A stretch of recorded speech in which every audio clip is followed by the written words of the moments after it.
പശ്ചിമേഷ്യയിൽ യുദ്ധസമാനമായ സാഹചര്യം നിലനിൽക്കെ റഷ്യ തങ്ങളുടെ അത്യാധുനികമായ ഡൂംസ്ഡേ വിമാനം ഇറാനിലേക്ക് അയച്ചിരിക്കുകയാണ്. റഷ്യൻ സർക്കാരിന്റെ പറക്കുന്ന കമാൻഡ് പോസ്റ്റായി അറിയപ്പെടുന്ന ടുപോളോവ് Tu-214PU ആണ് ടെഹ്റാനിൽ എത്തിയത്.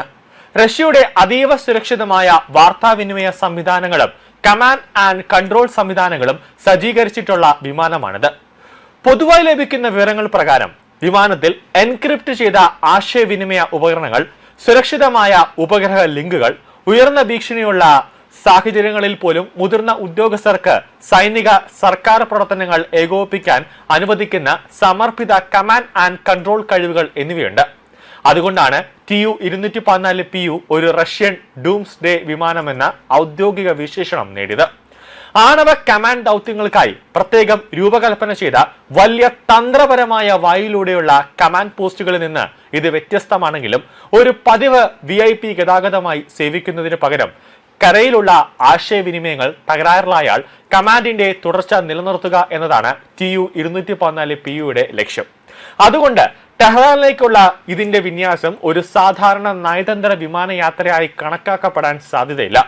മോസ്കോയും ടെഹ്റാനും തമ്മിലുള്ള ഉന്നതതല കൂടിയാലോചനകളുടെ സൂചനയായി ദൗത്യത്തെ കാണാൻ നമ്മൾ ആ രീതിയിൽ കാണേണ്ടി വരും എന്നാണ് വിദഗ്ധർ പറയുന്നത്.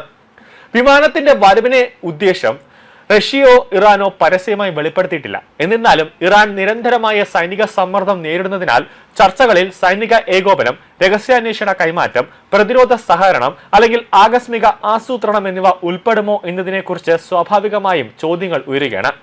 ഹോർമൂസ് കടലിടുക്കിലൂടെ കടന്നുപോകുന്ന കപ്പലുകൾക്ക് നേരെയുണ്ടായ ആക്രമണങ്ങളെ തുടർന്ന് വാണിജ്യ ഷിപ്പിങ്ങിനെ സംരക്ഷിക്കുന്നതിനാണ് ഈ പ്രവർത്തനങ്ങൾ ഉദ്ദേശിച്ചതെന്ന് പറഞ്ഞുകൊണ്ട് ഇറാനിയൻ വ്യോമ പ്രതിരോധ സംവിധാനങ്ങൾ, മിസൈൽ ഇൻഫ്രാസ്ട്രക്ചർ, അതോടൊപ്പം തന്നെ ഡ്രോൺ ശേഷികൾ, തീരദേശ സൈനിക ആസ്തികൾ എന്നിവ ലക്ഷ്യമിട്ട് അമേരിക്ക വീണ്ടും ആക്രമണ പരമ്പരകൾ ആരംഭിച്ചിട്ടുണ്ട്. അതേസമയം തന്ത്രപരമായി പ്രധാനപ്പെട്ട ജലപാത തങ്ങളുടെ പ്രാദേശിക അധികാര പരിധിയിൽ വരുന്നതാണെന്ന് ഇറാൻ വാദിക്കുകയും സമീപകാല സംഭവങ്ങളെക്കുറിച്ചുള്ള വാഷിംഗ്ടണിന്റെ വിവരണം നിരസിക്കുകയും ചെയ്തിട്ടുണ്ട്. ഏറ്റുമുട്ടൽ ഇതിനകം തന്നെ ഇറാനിയൻ പ്രദേശത്തിനപ്പുറത്തേക്ക് വ്യാപിച്ചു. കൂടാതെ ബഹ്റൈനിലും കുവൈറ്റിലും മിസൈൽ മുന്നറിയിപ്പുകൾ മുഴങ്ങുമ്പോൾ ജോർദാൻ ഏറ്റവും പുതിയ സംഘർഷ സമയത്ത് പ്രൊജക്ടൈലുകളെ തടഞ്ഞതായി റിപ്പോർട്ടുണ്ട്. കൂടാതെ സോവിയറ്റ് രൂപകൽപ്പന ചെയ്ത Tu-204 ഇടത്തരം യാത്രാ വിമാനത്തിന്റെ പരിണാമമായ Tu-214 നിന്നാണ് Tu-214PU ഉരുത്തിരിഞ്ഞു വരുന്നത്.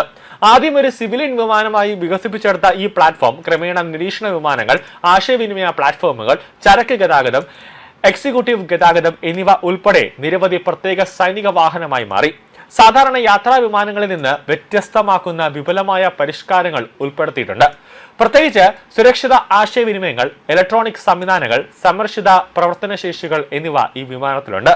റഷ്യയും ഈ യുദ്ധത്തിൽ പങ്കാളികളാകുന്നോ എന്നൊരു ചോദ്യമാണ് ഇപ്പോൾ വിദഗ്ധരടക്കം, അതായത് ഡിഫൻസ് വിദഗ്ധരടക്കം അല്ലെങ്കിൽ ആയുധ പ്രതിരോധ മേഖലയിലുള്ളവർ, തന്ത്രജ്ഞരടക്കം ഇപ്പോൾ ഉയർത്തുന്ന ഒരു പ്രധാനപ്പെട്ട കാര്യം. അതായത് ഇറാൻ റഷ്യയും കൂടെ കൂട്ടുപിടിച്ചുകൊണ്ട് അമേരിക്കയും ഇസ്രയേലിനെയും ആക്രമിക്കാനുള്ള ഒരു പദ്ധതിയാണോ ഇപ്പോൾ നടത്തുന്നത്? കാരണം ഇറാൻ തന്നെ പട്ടിക തയ്യാറാക്കി വെച്ചിട്ടുണ്ട് ആരെയൊക്കെ കൊല്ലണം എന്നുള്ളത്. അങ്ങനത്തെ ഒരു ഗൂഢമായ ഒരു ലക്ഷ്യം അല്ലെങ്കിൽ ഒരു ചർച്ചയാണോ നടക്കുന്നത് എന്നാണ് ഇപ്പോൾ എല്ലാവരും ഉറ്റുനോക്കുന്നത്.